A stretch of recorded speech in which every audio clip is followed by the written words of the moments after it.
Parent म्हणून पण मी इकडे बोलते आहे.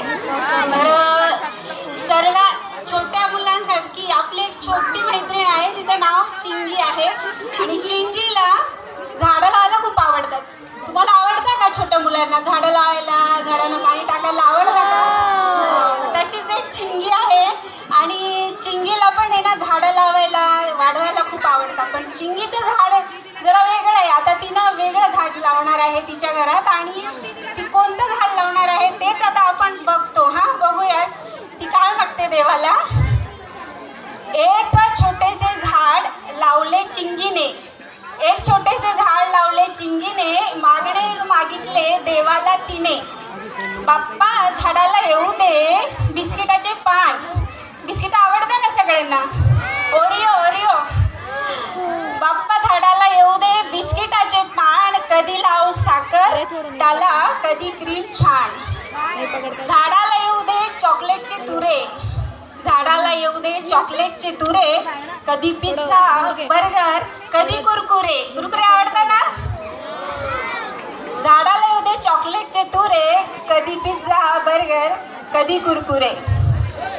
नको आता झाडाला फुले आणि फळे, त्याऐवजी येऊ दे आईस्क्रीमचे गोळे. सर्वांना आवडतं आईस्क्रीम आहे ना, छोट्यांना मोठ्यांना सर्वांना. नको आता झाडाला फुले आणि फळे, त्याऐवजी येऊ दे आईस्क्रीमचे गोळे.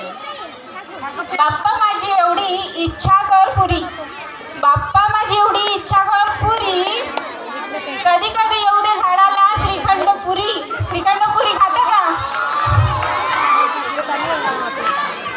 बाप्पा मी म्हणते ना रोज शुभम करोती. बघा चिंगी कशी बाप्पाला मस्का लावते. बाप्पा मी म्हणते ना रोज शुभम करोती, माझी एवढी रिक्वेस्ट ऐकशील तू याची आहे मला खात्री. देवाला वाटली गंमत चिंगीच्या मागणीची, देवाला वाटली गंमत चिंगीच्या मागणीची, ठरवले त्याने तिची इच्छा पूर्ण करायची.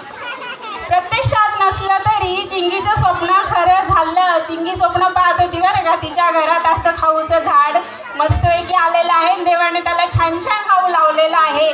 प्रत्यक्षात नसलं तरी चिंगीचं स्वप्न खरं झालं. स्वप्नातल्या झाडाला बिस्किट आणि चॉकलेट आलं. थँक्यू.